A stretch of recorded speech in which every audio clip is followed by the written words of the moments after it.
जय श्री कृष्णा दोस्तों। आज हम आपको एक बहुत ही महत्वपूर्ण कथा सुनाने जा रहे हैं।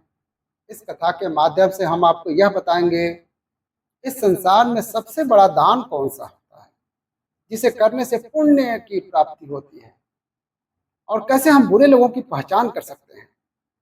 दोस्तों, इस कथा के माध्यम से आप जानेंगे कि बुरे लोगों की पहचान कैसे की जा सकती है। तो कृपया आप इस कथा को शुरू से अंत तक ध्यान से सुनिएगा, क्योंकि अधूरा ज्ञान मानव जीवन में अनेक कठिनाइयों का कारण बन सकता है। कथा आरंभ करने से पहले यदि आपने हमारे चैनल को अभी तक सब्सक्राइब नहीं किया है तो जरूर सब्सक्राइब कर लें। वीडियो को भी लाइक करें और अपने प्रियजनों के साथ भी शेयर करें। कमेंट बॉक्स में लिखें जय श्री राधे कृष्ण। दोस्तों, एक बार भगवान श्री हरि विष्णु जी और माता लक्ष्मी जी क्षीर सागर में अपने आसन पर बैठे हुए थे। तब भगवान विष्णु जी ने देखा कि माता लक्ष्मी जी किसी गहन सोच में बैठी हुई हैं। माता लक्ष्मी जी को गहन सोच में देखकर भगवान विष्णु जी मुस्कुराते हुए बोले, हे देवी, ऐसा प्रतीत होता है कि आज आप किसी गहन विचार में डूबी हुई हैं। आप निसंकोच होकर अपने प्रश्न पूछिए, हम आपके सभी प्रश्नों का समाधान अवश्य करेंगे। भगवान विष्णु जी की बात सुनकर माता लक्ष्मी ने कहा, हे प्रभु, आज मेरे मन में एक जिज्ञासा है। मैं ये जानना चाहती हूँ कि इस दुनिया में सबसे बड़ा दान कौन सा है जिससे पूर्ण पुण्य की प्राप्ति होती है और बुरे लोगों की पहचान कैसे की जा सकती है। मनुष्य उन लोगों को कैसे पहचान सकते हैं। तब भगवान विष्णु जी ने माता लक्ष्मी जी से कहा, हे देवी, आपने सचमुच मानव जाति के कल्याण हेतु अति महत्वपूर्ण प्रश्न पूछे हैं। यह प्रश्न मनुष्य के जीवन में अत्यंत मूल्यवान है, इसलिए मैं आपको इन प्रश्नों के उत्तर एक महत्वपूर्ण कथा के माध्यम से दूंगा। लेकिन आपको इस कथा को शुरू से लेकर अंत तक ध्यान पूर्वक सुनना होगा। तब माता लक्ष्मी जी ने उत्तर दिया, हे प्रभु, मैं आपको वचन देती हूँ, इस कथा को मैं पूरी श्रद्धा से सुनूंगी और इस कथा का प्रचार समस्त देवलोक में करूंगी। दोस्तों, भगवान श्री हरि विष्णु जी देवी लक्ष्मी से कहते हैं, हे देवी, एक समय की बात है, किसी नगर में एक राजा राज्य करता था। वह राजा बहुत ही बलशाली, वीर और अत्यंत ही बुद्धिमान था। इसके साथ ही वह धर्मपरायण और दयालु भी था। उस राजा की रानी भी संस्कारी और अत्यंत धार्मिक स्वभाव की थी। दोनों पति पत्नी भगवान भोलेनाथ के परम भक्त थे। वे दोनों प्रतिदिन शिव जी के मंदिर में जाकर उनकी पूजा अर्चना किया करते थे। यह उनका प्रतिदिन का नियम था। वह राजा अपने राज्य को धर्म पूर्वक चला रहा था। उसके राज्य में कोई भी व्यक्ति दुखी नहीं रहता था, बल्कि सारी प्रजा सुख और वैभव से संपन्न रहती थी। इसलिए पूरे नगर में हर तरफ खुशियां ही खुशियां बिखेर रही थी। वहां के जानवर भी एक दूसरे को कोई हानि नहीं पहुंचाते थे। यहाँ तक कि एक ही नदी में शेर और बकरी शांतिपूर्वक पानी पीते थे। ऐसे ही दिन बीत रहे थे। राजा की उम्र ढलती जा रही थी और उनके विवाह को भी कई वर्ष बीत चुके थे, लेकिन उस राजा को कोई संतान नहीं थी। हालांकि राजा इस बात को लेकर अधिक चिंता नहीं करते थे। वह निश्चिंत होकर अपनी प्रजा के सुख दुख का ध्यान रखते थे और प्रजा भी उसे अत्यधिक प्रेम और सम्मान देती थी। एक दिन की बात है, वह राजा हर रोज की तरह अपनी पत्नी के साथ भगवान शिव जी के मंदिर की ओर जा रहे थे। तभी अचानक उसने देखा कि सामने वाले घर में एक स्त्री झाड़ू लगा रही है। राजा और रानी जब उस स्त्री के घर के पास से गुजरे तो वह स्त्री उन्हें देखते ही अपना चेहरा फेर कर तेजी से घर के अंदर चली गई। उस स्त्री का ऐसा व्यवहार देखकर राजा और रानी को बिल्कुल भी अच्छा नहीं लगा। राजा उस समय अपनी रानी के साथ भगवान भोलेनाथ की पूजा करने के लिए मंदिर जा रहा था, इसलिए उसने उस स्त्री से कुछ नहीं कहा और सीधे मंदिर पहुंचकर भगवान शिव जी की पूजा अर्चना की। पूजा के बाद राजा अपनी रानी के साथ वापस महल लौट आया।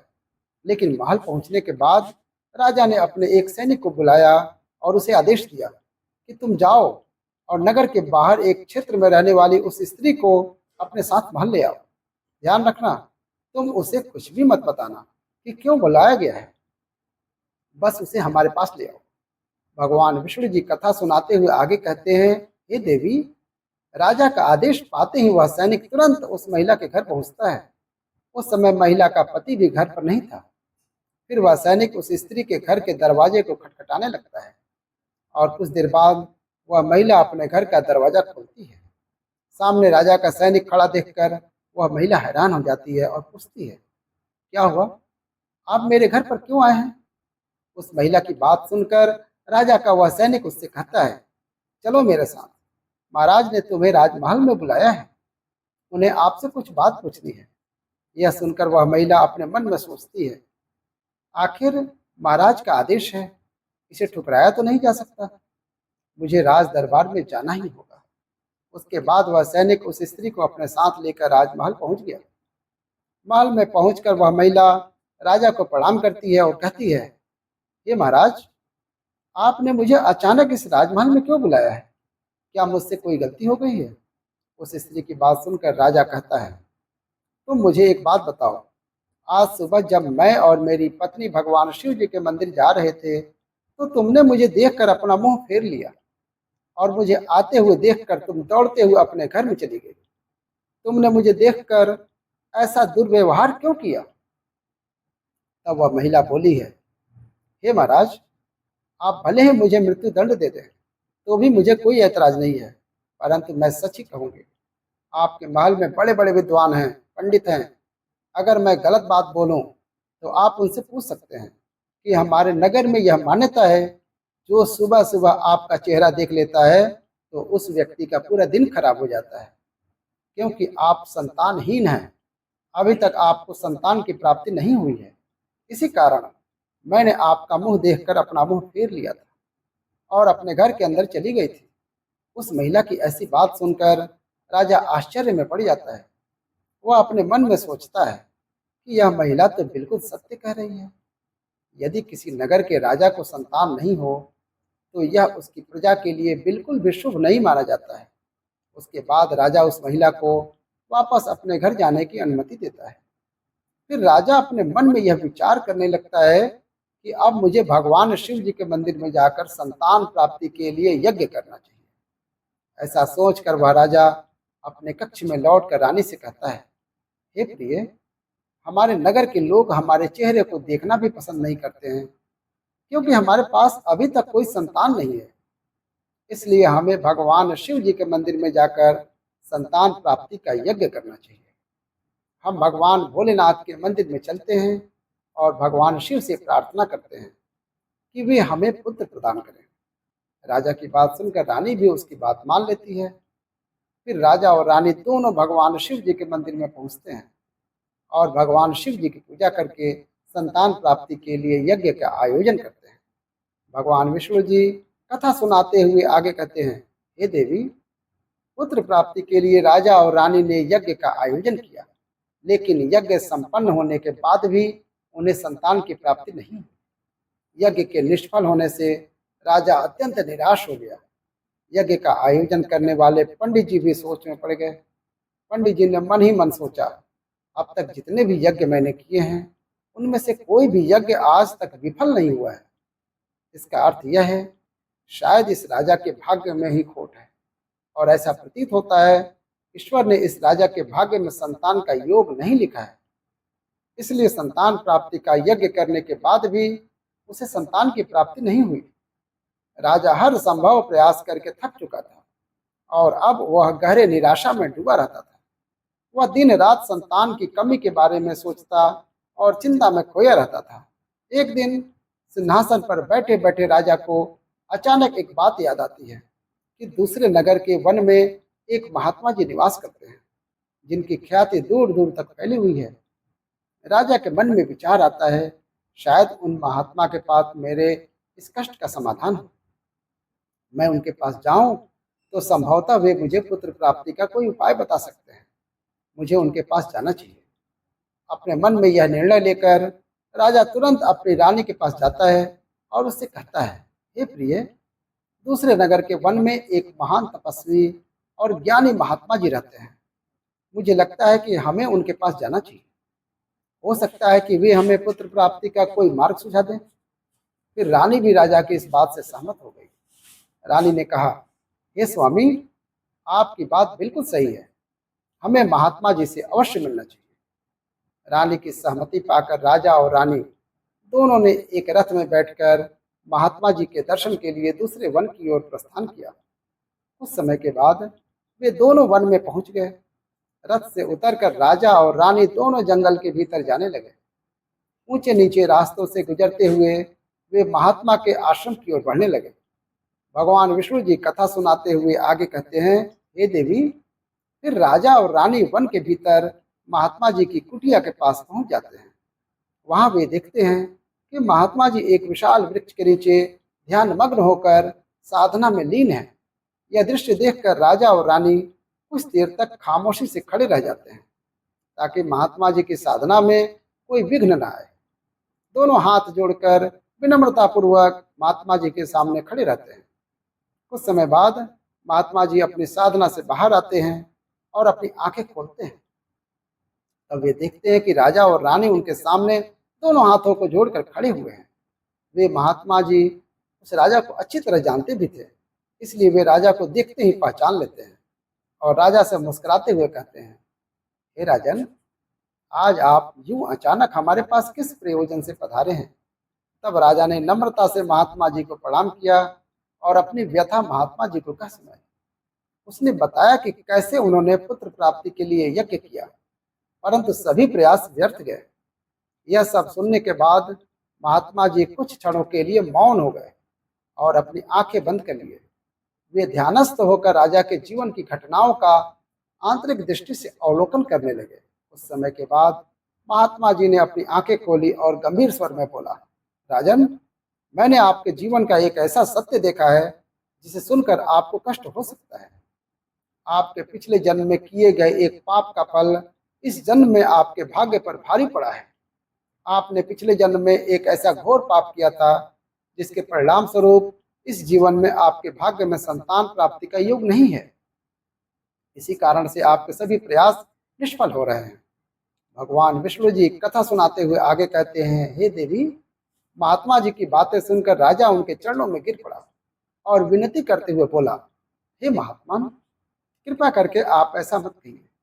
आप ही हमारे दुख को हरने का कोई उपाय सुझाइए। राजा की यह व्याकुलता देखकर महात्मा जी ने सहारा देते हुए अपने चरणों से उठाया और बोले, हे राजन, इतनी अधीरता आपको बिल्कुल भी शोभा नहीं देती। मैं अभी आपको आपके इस कष्ट का निवारण करने का उपाय बताता हूँ, जिसे करने के बाद आपको अवश्य ही पुत्र की प्राप्ति होगी। इतना कहकर वे महात्मा जी अपनी कुटिया के भीतर जाते हैं और थोड़ी देर के बाद हाथ में एक कटोरी में खीर लेकर बाहर आते हैं। उन्होंने वह खीर राजा को देते हुए कहा, राजन, महल पहुंचकर आप और रानी साहिबा दोनों ही स्नान आदि के बाद इस खीर को प्रसाद के रूप में ग्रहण करें। ऐसा करने से आपको निश्चित ही पुत्र की प्राप्ति होगी। परंतु राजन, आप मेरी एक बात याद रखना, इस पुत्र की आयु मात्र 20 वर्ष की होगी। जिस दिन आपके पुत्र की आयु 20 वर्ष की होगी, उसी दिन उसकी मृत्यु हो जाएगी। महात्मा जी की इस बात को सुनकर राजा गहरी सोच में डूब गया। वह अपने मन में सोचने लगा, चलो 20 वर्ष के लिए ही सही, परंतु इस संतानहीनता का कलंक तो मिट जाएगा, हमें संतान का सुख तो मिलेगा। राजा ने मन ही मन इस बात को स्वीकार कर लिया और महात्मा जी से निवेदन किया, हे महात्मा, आपका आशीर्वाद और मार्गदर्शन स्वीकार है, कृपया करके हमें यह अवसर दें। महात्मा जी ने मुस्कुराते हुए राजा को आशीर्वाद दिया और राजा और रानी ने महात्मा जी को प्रणाम किया, उनकी चरण वंदना की और विनम्रता पूर्वक आभार व्यक्त किया। इसके बाद राजा और रानी अपने रथ में बैठकर महल की ओर चल पड़े। इसके बाद महल पहुंचकर राजा और रानी स्नान आदि करके भगवान भोलेनाथ जी का प्रसाद मानते हुए श्रद्धा से उस खीर को ग्रहण करते हैं। उसके कुछ ही दिनों बाद रानी गर्भवती हो जाती है, जिससे रानी बहुत ही प्रसन्न हो जाती है। जब राजा ने यह शुभ समाचार सुना तो वह भी खुशी से झूम उठा। संतान प्राप्ति का यह सुखद समाचार सुनने के बाद राजा ने महात्मा जी के प्रति अपनी कृतज्ञता प्रकट करने का निश्चय किया। राजा अपने रथ में ढेर सारे फल, फूल, वस्त्र और अन्य ढेर सारी सामग्रियां रख के वन में महात्मा जी की कुटिया की ओर चल पड़ा। कुटिया के निकट पहुंचकर राजा ने अपने रथ को रोक दिया और विनम्र भाव से नीचे उतरकर महात्मा जी के पास पहुंचा। महात्मा जी ध्यान मग्न थे। राजा ने उनके पास जाकर सभी वस्त्र, फल, फूल उन्हें समर्पित किए और गहरे आदर के साथ प्रणाम करते हुए कहा, हे महात्मन, आपकी ही कृपा से हमें संतान प्राप्ति का सुख प्राप्त होने जा रहा है, इसलिए आप मेरी यह तुच्छ सी भेंट स्वीकार करें। महात्मा जी राजा की विनम्रता और कृतज्ञता से अत्यंत प्रसन्न हुए।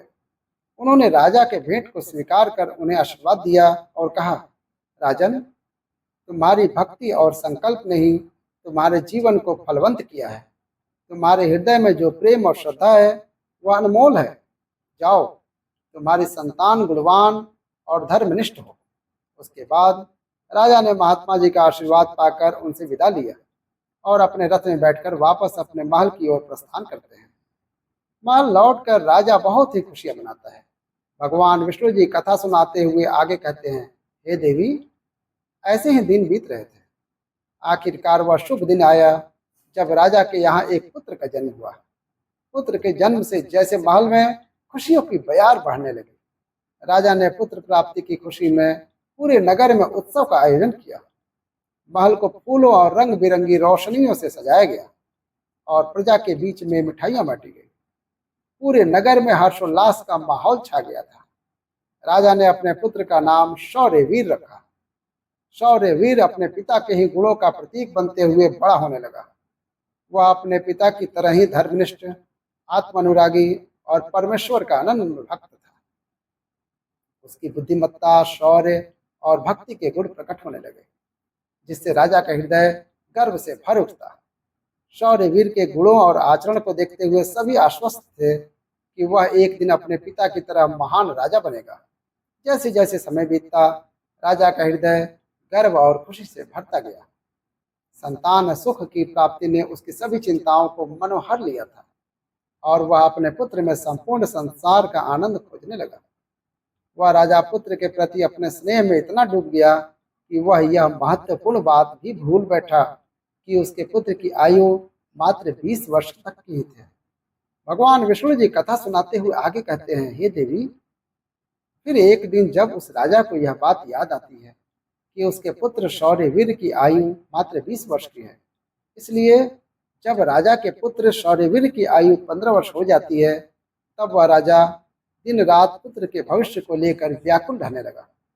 इस बीच एक अन्य नगर में एक महापराक्रमी राजा का राज्य था। उस राजा की एकमात्र पुत्री थी, जो अपनी सुंदरता और दयालुता के लिए प्रसिद्ध थी। वह देखने में ऐसी लगती थी मानो स्वर्ग की कोई अप्सरा स्वयं धरती पर उतर आई हो। वह बहुत ही दानी स्वभाव की थी, क्योंकि उसने अपने माता पिता से धर्म और संस्कारों की शिक्षा ली थी।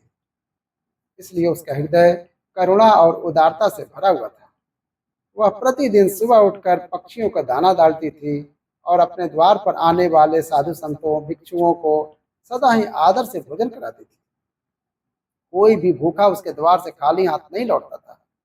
ऐसे ही दिन बीत रहे थे। उस राजा की पुत्री भी अपने गुणों के साथ बड़ी हो रही थी।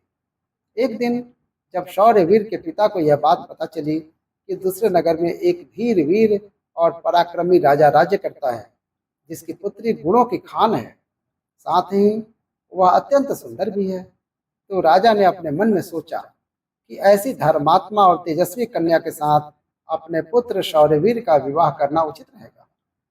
मुझे इस प्रकार की कन्या की तलाश थी जिसके साथ मैं अपने पुत्र का विवाह कर सकूं और हमारी वंश परंपरा को बनाए रख सकूं। इस विचार के साथ ही राजा ने अपने मन में निर्णय किया कि वह उस राजा से प्रस्ताव रखेगा जिससे वह अपने पुत्र शौर्यवीर का विवाह उस सुंदर और धार्मिक कन्या के साथ कर सके। भगवान विष्णु जी माता लक्ष्मी से कहते हैं, हे देवी, फिर शौर्यवीर के पिता ने अपने पुत्र के विवाह का प्रस्ताव संदेशवाहक के माध्यम से दूसरे नगर के राजा तक पहुंचाया। जब दूसरे नगर के राजा ने यह प्रस्ताव सुना तो उसने अपने मन में विचार किया, चलो अपने पुत्री का विवाह कर देना चाहिए। और मैंने सुना है कि इस राजा के पुत्र की आयु मात्र 20 वर्ष ही है। इस राजा का पुत्र बहुत ही योग्य और पराक्रमी और धर्मपरायण है। भले ही उसकी आयु का भविष्य निश्चित हो, लेकिन अगर उसके यहाँ कोई पुत्र पैदा हो गया तो उसका वंश आगे बढ़ता रहेगा। जिससे मेरी पुत्री भी अपने संतान के साथ सुखी रहेगी। इन विचारों को मन में संजोए हुए उस राजा ने शौर्यवीर का विवाह प्रस्ताव को सहर्ष स्वीकार कर लिया। फिर कुछ ही दिनों के भीतर शुभ मुहूर्त में शौर्यवीर का उस राजकुमारी के साथ विवाह हो गया। वह राजकुमारी न केवल सुंदर थी, बल्कि बहुत दयालु स्वभाव की थी। उसने अपने बचपन से ही यह नियम अपनाया था कि जब तक वह किसी भूखे या असहाय प्राणी को भोजन नहीं करा देती थी, तब तक वह स्वयं भोजन ग्रहण नहीं करती थी। उसके माता पिता ने उसे सेवा और दान की भावना सिखाई थी और उसने अपने जीवन का अटूट हिस्सा बना लिया था। विवाह के पश्चात राजकुमारी का यह नियम उसके ससुराल में भी जारी रहा। हर सुबह वह महल के द्वार पर जाकर जरूरतमंद लोगों को भोजन करवाती थी और अपने हाथों से उन्हें अन्न दान करती थी। उसकी यह दया भावना देखकर महल के सभी लोग उसका बहुत सम्मान करने लगे थे। धीरे धीरे ऐसे ही समय गुजर रहा था और हर गुजरते दिन के साथ शौर्यवीर की उम्र भी बढ़ रही थी। राजा और रानी इस बात को लेकर मन ही मन चिंतित रहते थे कि उनका पुत्र अब अपने जीवन के अंतिम समय की ओर बढ़ रहा है। उन्हें महात्मा की भविष्यवाणी हमेशा याद रहती थी कि शौर्यवीर की आयु केवल 20 वर्ष ही होगी। इस दुखद सत्य को केवल राजा और रानी ही जानते थे। उन्होंने यह बात किसी और को नहीं बताई थी, ताकि महल में कोई चिंता का माहौल न बने। जैसे जैसे शौर्यवीर की आयु 20 वर्ष की ओर बढ़ती जा रही थी, राजा और रानी के दिल की धड़कनें तेज हो जाती थी। अपने पुत्र के प्रति उनका प्रेम और मोह इतना अधिक था कि वे चाहकर भी इस चिंता से मुक्त नहीं हो पाते थे। भगवान विष्णु जी कथा सुनाते हुए आगे कहते हैं, हे देवी, फिर वह दिन भी आ जाता है जब शौर्यवीर के जीवन के मात्र 3 दिन शेष रह जाते हैं। राजा और रानी का दिल भारी हो जाता है। राजा बार बार अपने मन में सोचने लगा कि अब मैं क्या करूं। मेरा पुत्र 3 दिन बाद मुझसे दूर हो जाएगा। क्या कोई ऐसा उपाय नहीं है जिससे मैं उसे बचा सकूं? रानी भी इस दुख से भरी थी और हर पल अपने पुत्र के जीवन की कल्पना करती रहती थी। इसलिए उनके पुत्र मोह ने उन्हें बीमार और कमजोर बना दिया था। दोनों इतने दुखी थे कि अब उन्होंने भोजन करना भी छोड़ दिया था, परंतु अपनी पीड़ा को उन्होंने किसी के सामने प्रकट नहीं किया था। वे नहीं चाहते थे कि महल के लोग उनके पुत्र की मृत्यु की बात सुनकर दुखी हों और चिंता में पड़ जाएं। फिर वह आखिरी दिन भी आ पहुंचा, जिस दिन शौर्यवीर की आयु पूरी होनी थी, उसकी मृत्यु होनी थी। फिर उस दिन जैसे ही सुबह हुई, राजा और रानी अपनी चिंता और दुख से व्याकुल होकर भगवान भोलेनाथ के मंदिर में बैठकर उनकी पूजा अर्चना में लग गए। वे दोनों भगवान भोलेनाथ से प्रार्थना करते हुए कहने लगे, हे प्रभु, आप कृपा करके हमें पुत्र की मृत्यु होने के दुख को सहन करने की शक्ति दीजिए। हम जानते हैं कि जो भी किसी के भाग्य में लिखा होता है उसे कोई बदल नहीं सकता, वह होकर ही रहता है, परंतु हमारे लिए यह समय बहुत ही कठिन है। उधर राजकुमार शौर्यवीर की पत्नी अपने दैनिक धर्म कर्म के कार्यों में लगी थी। हर दिन की तरह वह भूखे गरीबों और निर्धनों को भोजन करा रही थी, पक्षियों को दाना दे रही थी और जरूरतमंदों की सहायता में लगी थी। उसे अपने पति की आयु के बारे में कुछ भी पता नहीं था, इसलिए वह निश्चित होकर अपने कार्यों में मग्न थी। इसी बीच यमलोक में धर्मराज जी ने देखा कि आज राजकुमार शौर्यवीर की मृत्यु का दिन है, तो उन्होंने तुरंत ही अपने 2 प्रमुख दूतों को बुलाया और उन्हें आदेश दिया, जाओ और अब से कुछ समय बाद राजकुमार शौर्यवीर के प्राण उसके शरीर से निकालकर अपने साथ यमलोक ले आओ। परंतु ध्यान रहे, उसकी मृत्यु एक विशेष कारण से होनी है। उसकी मृत्यु एक सांड द्वारा उसके पीछे से ठोकर मारने से ही होगी। जब वह सांड राजकुमार शौर्यवीर को पीछे से ठोकर मारेगा, तभी उसके प्राण हमारे पास आ सकेंगे। इसके लिए तुम दोनों एक सांड के पास जाकर उसे राजकुमार शौर्यवीर की मृत्यु के लिए प्रेरित करो। धर्मराज के आदेशानुसार वे दोनों दूत यमलोक से धरती पर जाने के लिए तत्पर हो गए। भगवान विष्णु जी माता लक्ष्मी से कहते हैं, हे देवी, वे दोनों यमदूत राजकुमार शौर्यवीर के प्राण लेने के लिए आकाश मार्ग से होते हुए पृथ्वी लोक पर पहुंच जाते हैं। दूसरी ओर धर्मराज की माया के प्रभाव से एक सांड ने अपने मन में सोचा कि आज मुझे राजमहल के सुंदर बगीचे में प्रवेश करना चाहिए और वहां घूमना चाहिए। मुझे देखना चाहिए कि राजमहल का बगीचा कैसा है। फिर बिना किसी रुकावट के वह सांड धीरे धीरे चलते हुए महल के बगीचे में जा पहुंचा।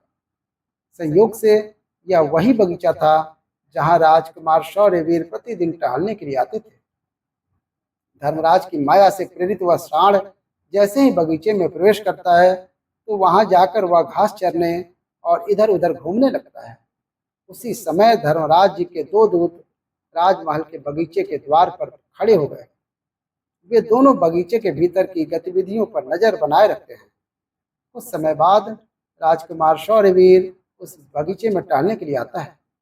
राजकुमार शौर्यवीर को सांड के वहां होने का एहसास नहीं था और वो अपने विचारों में खोए हुए बगीचे में टहलने लगता है।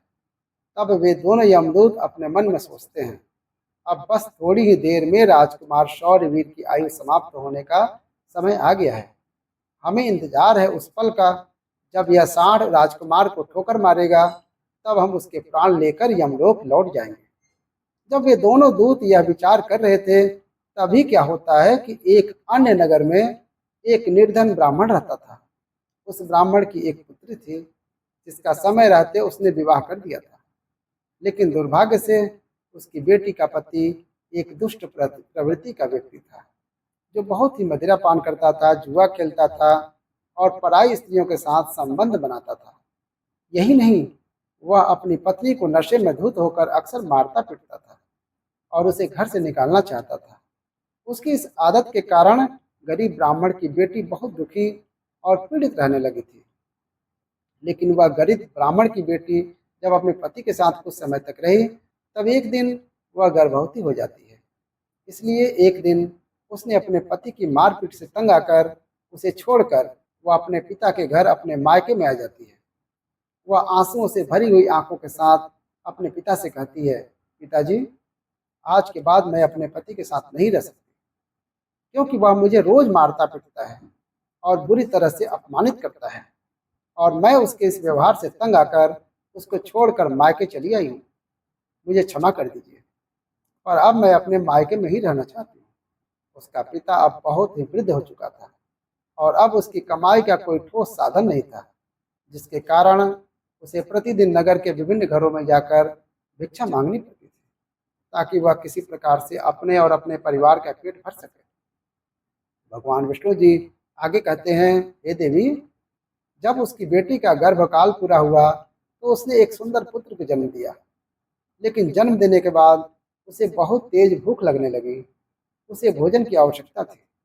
प्रसव के बाद भूख कई गुना बढ़ जाती है, इसलिए वह अपने पिता से भोजन मांगने लगी। दुर्भाग्यवश उसके पिता सुबह से ही भिक्षा के लिए नगर नगर गए हुए थे। रोज रोज भिक्षा मांगने के कारण उस दिन किसी ने उसे भिक्षा नहीं दी थी। भगवान विष्णु जी कथा सुनाते हुए आगे कहते हैं, हे देवी, गरीबी किसी भी मनुष्य के लिए एक सबसे बड़ा अभिशाप है और यह उसके आत्मसम्मान और अस्तित्व के लिए अत्यंत पीड़ादायक होती है। उधर उस गरीब ब्राह्मण को किसी ने भी भोजन नहीं दिया, इसलिए वह खाली हाथ ही घर वापस लौट आता है। इधर उसकी पुत्री भूख से बहुत व्याकुल हो रही थी। जब वृद्ध ब्राह्मण ने निराश होकर खाली हाथ घर लौटा तो उसकी बेटी ने बिना भोजन किए आते देखा तो वह दुखी होकर रोते हुए अपने पिता से बोली, पिताजी, अब मुझसे भूख सहन नहीं होती। पूरे 3 दिन बीत चुके हैं और मैंने भोजन का एक भी अन्न नहीं खाया है। अब तो ऐसा लगता है कि भूख के कारण मेरे प्राण ही निकल जाएंगे। लेकिन अगर आपको कुछ भिक्षा में मिला हो तो मुझे खानों को दीजिए, नहीं तो मेरे प्राण निकल जाएंगे।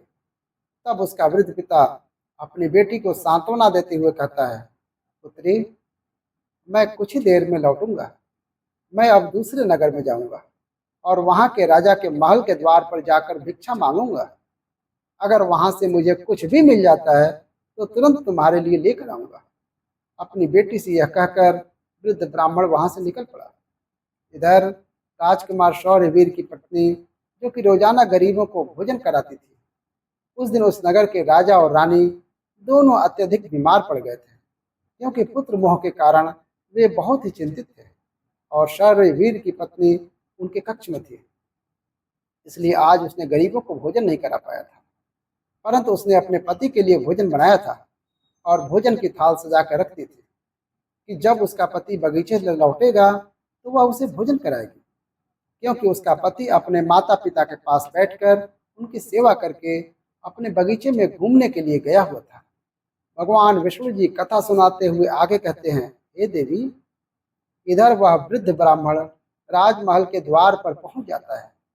जब राजकुमार की पत्नी ने उसे देखा तो उसके मन में उस वृद्ध ब्राह्मण के प्रति दया उमड़ आई। उसके बाद उसने वृद्ध ब्राह्मण उस राजकुमार की पत्नी की तरफ देखकर विनम्रता से उससे कहता है, हे पुत्री, यदि मुझे इसमें से कुछ भोजन मिल जाए तो तुम्हारा बड़ा ही उपकार होगा। राजकुमार की पत्नी को उस ब्राह्मण की बात सुनकर उस पर बहुत दया आई। उसने सोचा, यह तो कोई गरीब ब्राह्मण है जो भूखा है और मुझसे कुछ भोजन मांग रहा है। यह सोचकर राजकुमार की पत्नी उसे भोजन देने के लिए तैयार हो गई, लेकिन अचानक वह अपने मन में सोचने लगती है कि यह भोजन तो मैंने अपने पति के लिए बनाया है। अगर मैं इसे यह भोजन दे दूंगी तो मेरे पति क्या खाएंगे। लेकिन अगले ही पल उसने सोचा, मेरे पति तो अभी बगीचे में घूमने गए हुए हैं, तब तक मैं यह भोजन इस गरीब ब्राह्मण को दे देती हूँ, और जब मेरे पति वापस आएंगे तो मैं उनके लिए नया भोजन बना दूंगी। यह भूखे ब्राह्मण की सहायता करना अधिक आवश्यक है। अपने मन में यह सोचकर राजकुमार की पत्नी ने अपने पति का लिए बनाया हुआ भोजन उस भूखे ब्राह्मण को दे दिया। उसके बाद वह ब्राह्मण भोजन की थाली लेकर जल्दी जल्दी अपने नगर की ओर रवाना हो गया और वह भोजन लेकर अपने घर आ गया। उसकी पुत्री 3 दिनों से भूखी थी। उसने 3 दिनों से कुछ भी नहीं खाया था और उसके चेहरे पर भूख की पीड़ा साफ झलक रही थी। उधर राजकुमार शौर्यवीर, जो बगीचे में टहलने गया था, अपने कक्ष की ओर वापस लौट रहा था। बगीचे के बाहर खड़े यमदूत राजकुमार के प्राण लेने के लिए तैयार थे और एक सांड भी धर्मराज की माया से प्रेरित होकर वहीं घूम रहा था। वे दोनों यमदूत मन में सोच रहे थे कि बस अब कुछ ही पल बाकी हैं और जैसे ही सांड राजकुमार को पीछे से ठोकर मारेगा, हम राजकुमार के प्राण हर लेंगे और यमलोक लौट जाएंगे। भगवान विष्णु जी माता लक्ष्मी से कहते हैं, हे देवी, इधर वह वृद्ध ब्राह्मण अपने घर पहुंचा और उसने तुरंत अपनी भूखी बेटी को वह भोजन दे दिया। तब उसकी बेटी उससे कहने लगी, पिताजी, यह भोजन आप कहाँ से लाए हैं। तब वृद्ध ब्राह्मण ने उत्तर देते हुए कहा, पुत्री, यह भोजन मुझे दूसरे नगर की महारानी ने दिया है। उस नगर के राजा की पुत्र वधू बहुत ही दयालु और उदार हृदय की है। उसने मुझ पर दया करके मुझे यह स्वादिष्ट भोजन दिया है। उस भोजन को देखकर उस वृद्ध ब्राह्मण की बेटी की आत्मा से आशीर्वाद निकलने लगा। वह भगवान से प्रार्थना करने लगी, हे भगवान, जिसने भी मेरे पिता को यह भोजन दिया है उसका सुहाग अमर रहे और वह सदा सौभाग्यवती बने रहे। जैसे उसने भोजन का निवाला अपने मुंह में डाला, उसकी आत्मा की तृप्ति हो गई और उसकी आत्मा से सच्चे मन से आशीर्वाद निकलने लगे कि महारानी का पति दीर्घायु और स्वस्थ रहे। इधर राजकुमार शौर्यवीर अपने महल की ओर बढ़ रहा था और बगीचे के बाहर खड़े यमदूत उसके मृत्यु का बेसब्री से इंतजार कर रहे थे। परंतु जैसे ही राजकुमार बगीचे में उस सांड के सामने पहुंचा, सांड ने तुरंत उसे पीछे से ठोकर मारने के लिए अपनी ताकत जुटाई। वह अपने सींगों से उसे मारने ही वाला था कि तभी अचानक से 2 देवदूत वहां प्रकट हो जाते हैं और अपनी दिव्य शक्ति से उस सांड को बेहोश कर देते हैं। वह सांड हिल भी नहीं पा रहा था। उसने आगे बढ़ने की बिल्कुल भी शक्ति नहीं बची थी। इस पर वह सांड अपने मन में सोचने लगा कि यह मुझे क्या हो गया। अभी तो मैं इस राजकुमार को पीछे से ठोकर मारने आया था और अब मैं खुद ही चलने में असमर्थ हूँ। उसकी समझ में नहीं आ रहा था कि यह सब कैसे और क्यों हो रहा है। भगवान विष्णु जी माता लक्ष्मी से कहते हैं, हे देवी, यह सब उस ब्राह्मण की भूखी बेटी के आशीर्वाद का प्रभाव था जो उसने भोजन करते हुए दिया था। उस आशीर्वाद के शक्ति के कारण ही वे देवदूत वहां आकर खड़े हो गए थे। इसके बाद वे देवदूत यमराज के उन दूतों से कहते हैं, हे यमदूतों, तुम इस राजकुमार के प्राण नहीं ले सकते। जिस प्रकार से श्राप असर दिखा सकता है, उसी प्रकार आशीर्वाद भी फलित हो सकता है। अब राजकुमार और सांड के बीच वे 2 देवदूत आशीर्वाद रूपी दीवार बनकर खड़े थे और राजकुमारी का दान मृत्यु के समय को आगे नहीं बढ़ने दे रहा था। फिर वे यमदूत उन देवदूतों से कहते हैं, हे देवदूतों, तुम सभी यहाँ से लौट जाओ और हमें हमारा काम करने दो, क्योंकि हमारा उद्देश्य है इस राजकुमार के प्राण लेकर यमलोक लौट जाना। तब देवदूतों ने धीरता से उत्तर दिया, नहीं यमदूतों, ऐसा कभी नहीं हो सकता। हमारे रहते यह असंभव है, क्योंकि हमें स्वयं भगवान शिव जी ने यहाँ भेजा है। दोनों पक्षों के बीच बहस छिड़ गई और फिर यह बहस धीरे धीरे एक युद्ध में बदल गई। देवदूतों की अद्वितीय शक्ति के सामने यमदूत असहाय हो गए और हार मानकर वापस यमलोक लौट गए। यमलोक में पहुंचकर यमदूतों ने यमराज जी से कहा, हे महाराज, हम उस राजकुमार के प्राण नहीं ले पाए। तब यमराज जी अपने उन दूतों से कहते हैं, यह कैसी विडंबना है, तुम लोग खाली हाथ क्यों वापस आए? यमराज जी की बात सुनकर यमदूत यमराज जी से कहते हैं, हे महाराज, हम उस राजकुमार के प्राण को लेने के लिए गए थे, लेकिन अचानक से पता नहीं दो देवदूत हमारे सामने आकर खड़े हो गए और उन दोनों के सामने हमारी कोई भी शक्ति काम नहीं कर पाई। यमराज यह सुनकर सोच में पड़ गए और बोले, ऐसी कौन सी बड़ी शक्ति है जो उस राजकुमार की मृत्यु के मार्ग में बाधा बन रही है? फिर वे यमदूत यमराज जी से कहते हैं, हे महाराज, एक तो उसके दान की शक्ति और आशीर्वाद की शक्ति, जिसने देवदूतों को और भी शक्तिशाली बना दिया है। तब यमराज जी अपने दूतों से कहते हैं, लगता है यह कार्य तुमसे नहीं हो पाएगा। तुम लोग रहने दो, मुझे स्वयं पृथ्वीलोक पर जाने दो और मुझे प्राण लेने हैं उसके। भगवान विष्णु जी कथा सुनाते हुए आगे कहते हैं, हे देवी, फिर अपने दूतों से इतना कहकर यमराज जी स्वयं पृथ्वीलोक पर पहुंच जाते हैं और उस राजा के महल के बगीचे में प्रकट हुए। वहां उन देवदूतों से यमराज जी कहते हैं, हे देवदूतों, क्या तुम लोग नहीं जानते कि विधि का विधान अटल है? जब किसी की आयु पूरी हो जाती है तो उसे यमलोक जाना ही होता है, और इस राजकुमार की भी आयु अब पूर्ण हो चुकी है, इसलिए मैं इसके प्राण लेने आया हूँ। तब देवदूतों ने यमराज से कहा, हे प्रभु, आप हमें बताइए कि ब्रह्मा जी और विष्णु जी तक को भी श्राप का प्रभाव सहना पड़ा था। यदि श्राप का मान रखा जा सकता है तो क्या आशीर्वाद का मान नहीं रखा जा सकता? इस राजकुमार को भूखे को भोजन देने का आशीर्वाद प्राप्त है। उन देवदूतों की बात सुनकर यमराज जी उन देवदूतों से कहते हैं, आप लोग सत्य कह रहे हैं, परंतु अब मुझे क्या करना होगा? तब वे देवदूत यमराज जी से कहते हैं, हे प्रभु, आप इस राजकुमार की आयु 100 वर्ष कर दीजिए। इसके बाद ही आप इस राजकुमार के प्राण ले पधार सकते हैं, और यही भगवान शिव जी का भी आदेश है। उन देवदूतों की बात मानकर यमराज जी ने राजकुमार शौर्यवीर की आयु 100 वर्ष कर दी और वापस यमलोक लौट गए। भगवान विष्णु जी कहते हैं, हे देवी, इस प्रकार एक भूखे को भोजन देने के पुण्य के कारण उस राजकुमार की मृत्यु टल गई और उसकी आयु भी बढ़ गई। इसी कारण कहा जाता है, अन्न दान सबसे बड़ा दान है। किसी भूखे को दिया गया अन्न अश्वमेघ यज्ञ के फल के बराबर होता है। भगवान विष्णु जी माता लक्ष्मी जी से कहते हैं, हे देवी, अब तो आपके सभी प्रश्नों के उत्तर आपको मिल गए होंगे। तब माता लक्ष्मी जी हरि विष्णु जी से कहती हैं, हे प्रभु, आज आपने मुझे अनमोल ज्ञान प्रदान किए हैं और मेरे सभी प्रश्नों का समाधान भी कर दिया है। इसलिए मैं आपको यह विश्वास दिलाती हूँ कि मैं इस कथा का विस्तार समस्त संसार में अवश्य करूँगी। तो दोस्तों, आशा है आपको यह कथा जरूर पसंद आई होगी। अगर आपको यह कथा अच्छी लगी हो तो वीडियो को लाइक और चैनल को सब्सक्राइब करके बेल आइकन अवश्य दबा दें। इस वीडियो को अपने दोस्तों के साथ भी शेयर करें। कमेंट बॉक्स में लिखिए, जय श्री राधे कृष्ण। तो मिलते हैं अगली वीडियो में, तब तक के लिए आप अपना ख्याल रखिएगा। धन्यवाद। हर हर महादेव।